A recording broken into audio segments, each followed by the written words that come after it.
नमस्कार दोस्तों, आज भारतीय रेल से जुड़ी दो बड़ी खबरें सामने आई है और यकीन मानिए दूसरी खबर जो है उसको सुनने के बाद कुछ पल के लिए आप ये सोचने पर मजबूर हो जाएंगे कि क्या वाकई में ऐसा भी भारतीय रेल में हो सकता है यात्रियों के साथ। लेकिन चलिए पहले एक अच्छी खबर से शुरुआत करते हैं।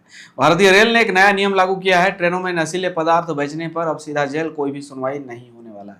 रेलवे को लगातार शिकायतें मिल रही थी कि कुछ वेंडर ट्रेन के अंदर चोरी छिपे तंबाकू, गुटखा, सिगरेट और यहाँ तक कि शराब जैसे नशीले पदार्थ बेच रहे हैं और ये सब बात जो है आम है, हम सब यात्रियों को भी पता है।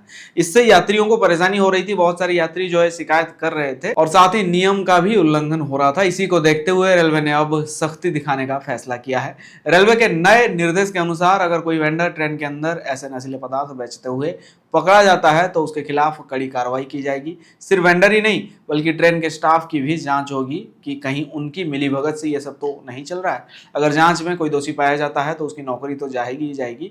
जिस एजेंसी के तहत वो काम कर रहा है उस एजेंसी को ब्लैकलिस्ट किया जा सकता है और कानूनी कार्रवाई भी की जा सकती है। यानी साफ शब्दों में कहा जाए तो अब ट्रेन के अंदर नशीले पदार्थ बेचने वालों के लिए मुश्किलें बढ़ने वाली है। लेकिन यहाँ ये भी एक सवाल उठता है दोस्तों कि नियम तो अक्सर बन जाते हैं, लेकिन क्या ये नियम सिर्फ कागजों और दस्तावेजों तक ही सीमित रह जाते हैं या सच में इनका असर जमीन पर ट्रेनों में सफर करने वाले यात्रियों को देखने को मिलेगा? ये आने वाले समय में ही हमें पता चल पाएगा आप लोगों के जरिए।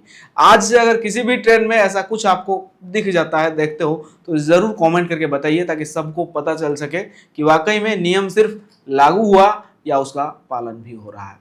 अब बात करते हैं दूसरी खबर की।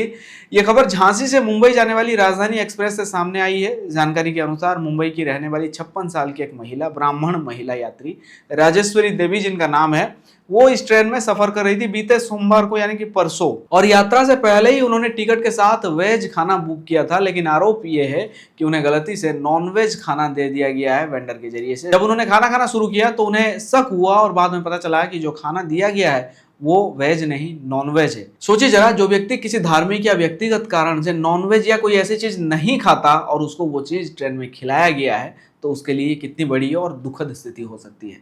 रात भर वो उल्टियां करती रही और शिकायत भी वो करती है। असली ट्विस्ट अब आने वाला है। बताया जा रहा है कि शिकायत के बाद स्टाफ की तरफ से कहा गया कि आप नींबू पानी पी लीजिए, सब ठीक हो जाएगा। अब सवाल यहाँ पे ये उठता है कि क्या इतनी बड़ी गलती को सिर्फ नींबू पानी से ठीक किया जा सकता है? उन्होंने इस मामले को आगे बढ़ाने का फैसला किया और साथ ही उन्होंने ये भी कहा कि अगर मेरी बात का यकीन नहीं होता है किसी को तो आसपास जो अन्य यात्री थे आप उनसे भी कंफर्म कर सकते हैं। यात्रियों का कहना है कि ये एक बहुत गंभीर लापरवाही है और ऐसे मामलों में जिम्मेदारी तय होना जरूरी है। भारतीय रेलवे देश की जीवन रेखा है और हर दिन करोड़ों लोग ट्रेनों में सफर करते हैं। ऐसे में यात्रियों को उम्मीद होती है कि उनकी सुविधा और भावनाओं का पूरा ध्यान रखा जाएगा। अब देखना यह है कि इस मामले में रेलवे आगे क्या कदम उठाता है और क्या ऐसी घटनाओं को रोकने के लिए सख्त कार्रवाई की जाती है। फिलहाल के लिए मैं चलता हूं, इससे जुड़ा हुआ कोई भी अपडेट आता है तो मैं आप लोगों को जरूर बताऊंगा। और आप अगर चैनल पर नए हो तो चैनल को सब्सक्राइब करके अपना राय कमेंट में जरूर लिखिए। Thank you.